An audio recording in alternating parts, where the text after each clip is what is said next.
ઓલા, Uber અને રેપિડો સાથે સંકળાયેલા અનેક ડ્રાઈવરો ભેગા થયા હતા અને પોતાનો અવાજ ઉઠાવ્યો। તેમનો આક્ષેપ છે કે કંપનીઓ દ્વારા ભાડાની મનમાની નીતિ અપનાવવામાં આવી રહી છે, કારણ કે હવે તેઓના માટે ગાડીના હપ્તા ભરવા અને મેન્ટેનન્સ કરવું પણ મુશ્કેલ બન્યું। ડ્રાઈવરોના કહેવા મુજબ કંપનીઓ રાઇડ માટે ભાડું તો ખૂબ ઓછું લે છે, પરંતુ ડ્રાઈવરને કશું પ્રકારનું કમિશન મળતું નથી અને દિવસે ને દિવસે તેમની જે કમિશન મળતું હતું એ પણ ઘટતું જઈ રહ્યું છે। સાથે સાથે કસ્ટમર તરફથી મળતી રેટિંગની સજા, ઇન્વેસ્ટિગેટ અસ્પષ્ટતા અને મોંઘી સપ્લાયની સામે તંત્રની કોઈ મદદ મળતી નથી। આ તમામ બાબતોને લઈને આજ રોજ સંગઠિત વિરોધ કરવામાં આવી રહ્યો છે। ડ્રાઈવરોનું કહેવું છે કે રોજિંદી કમાણી ઓછા ભાડામાં ફસાઈ ગઈ છે। અમે જ કંપનીને પાયા છીએ તો અમારો અવાજ કંપની દ્વારા સાંભળવામાં આવતો નથી, તો બધાએ ભેગા થઈને એકજૂટ થઈને વિરોધ નોંધાવ્યો છે। ભારત માતા કી હું અમદાવાદ ટેક્સી ડ્રાઈવર છું, બરાબર, અને હું અમદાવાદમાં ટેક્સી ચલાવું છું અને ઘણા ટાઈમથી જોવામાં આવે છે કે ઓલા, ઉબેર ને રેપિડો જે કંપની છે એ અમારું શોષણ કરી રહી છે અને સરકાર અમારા પક્ષમાં કશું બોલી નહીં રહી, એટલે અમે સ્વયંભૂ રીતે ગાડીઓ બંધ કરી રહ્યા છે અત્યારે, બરાબર।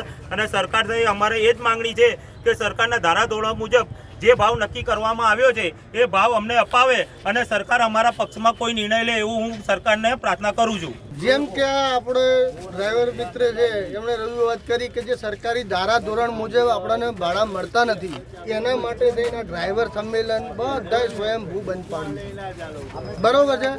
હવે ઓલા, ઉબર અને રેપિડો ત્રણેય કંપનીઓ થઈને ભેગી શોષણ ચાલુ થઈ ગયું છે। હવે પરિસ્થિતિ એ સર્જાઈ કે ગાડીઓના હપ્તા બી નીકળવા, મેન્ટેનન્સ, ડ્રાઈવરોની હાલત એટલી હદે કફોડી થઈ કે હવે ગળે આવી ગયા છે। સરકારને અમારી નમ્ર અરજ એ જ છે કે અમને ડ્રાઈવરોને જે પણ સરકારી ધારાધોરણ મુજબ છે એ પ્રમાણે ભાડું આપે ને અમને ન્યાય આપે। બીજું કે ઓલા, ઉબર ને રેપિડો, હવે ઓલાની અંદર મેં આની રજૂઆત કરી કે ભાઈ આ તમે ફરતી ટ્રીપો બંધ કરો, મલ્ટીપ્લાય ટ્રીપ ચાલુ કરી રેપિડોએ, એનું જોઈને ઓલાએ ચાલુ કરી।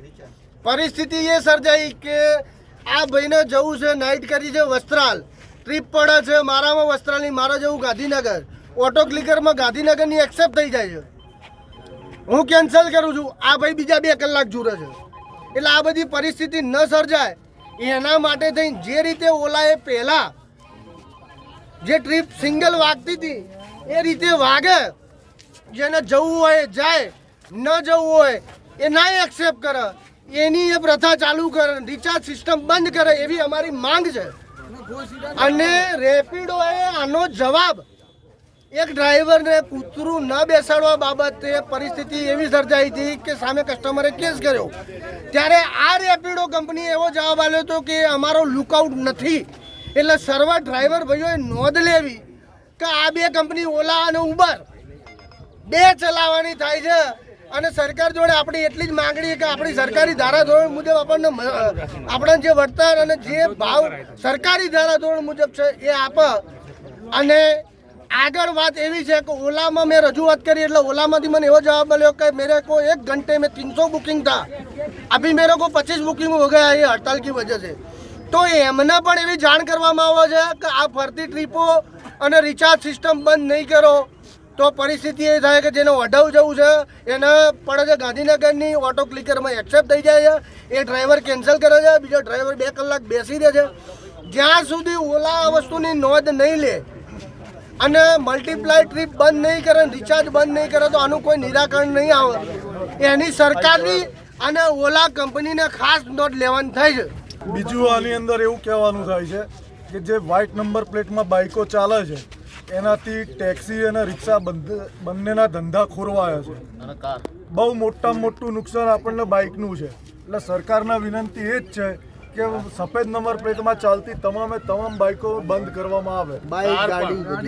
કાર પણ ચાલે છે જે ડુપ્લિકેટ આઈડી ઉપર ચાલી રહી છે એને પણ કંપનીઓ બંધ કરે। અત્યારે જે પણ અડધી રાતે બધા ડ્રાઈવર ભાઈઓના ફોન આવ્યા અને બધા ભેગા થયા, જેનાથી બધા ડ્રાઈવર ભાઈઓ એમ કે જે શોષણ ચાલી રહ્યું છે હવે આનો કોઈ નિકાલ હોવો જોઈએ।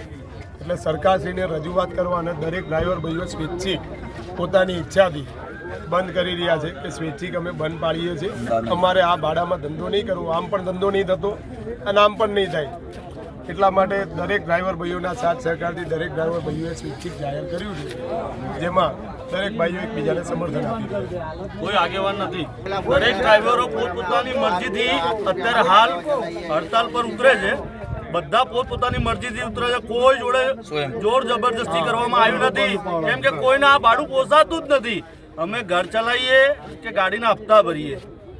લોકોના અત્યારે હપ્તામાં એવા ફસાયેલા છે ને આ માયાજાળમાં કે લોકો બહાર નીકળી શકતા જ નથી. ઘણા લોકો વ્યાજેથી પૈસા લાવીને બી માંડ ઘર ચલાવે છે. એક વ્યક્તિ એવો છે, ક્યાં ગયો ભાઈ, પેલો ક્યાં ગયો? હા ભાઈ, કેટલા દિવસથી ઘેર નહીં ગયો?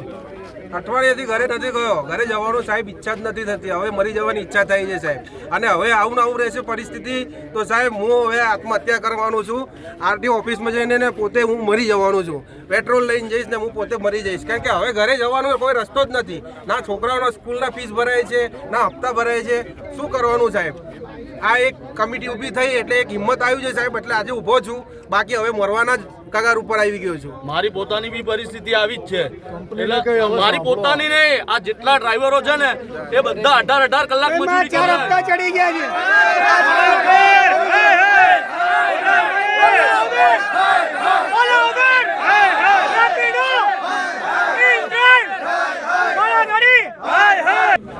ભારત માતા કી જય.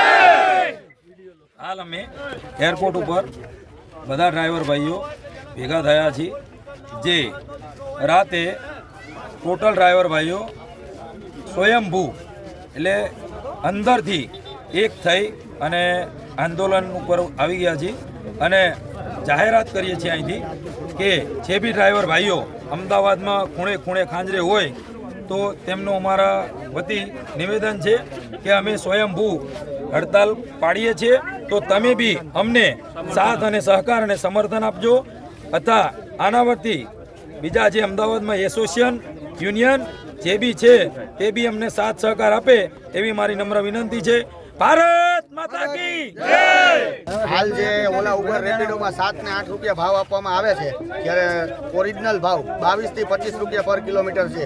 અત્યારે દિલ્હીમાં, મહારાષ્ટ્રમાં, હરિયાણામાં, પંજાબમાં બધી જગ્યાએ ભયંકર વિરોધ છે ઓલા ઉબરનો. અને ત્યાં દરેક જગ્યાએ હડતાલ થયા પછી સરકારે ગવર્મેન્ટ રેટ આપવા માટે મહારાષ્ટ્રમાં પણ એગ્રી થઈ ગયા છે. તો આપણે પણ ગુજરાતમાં પણ ગુજરાત સરકાર નમ્ર વિનંતી છે બે હાથ જોડી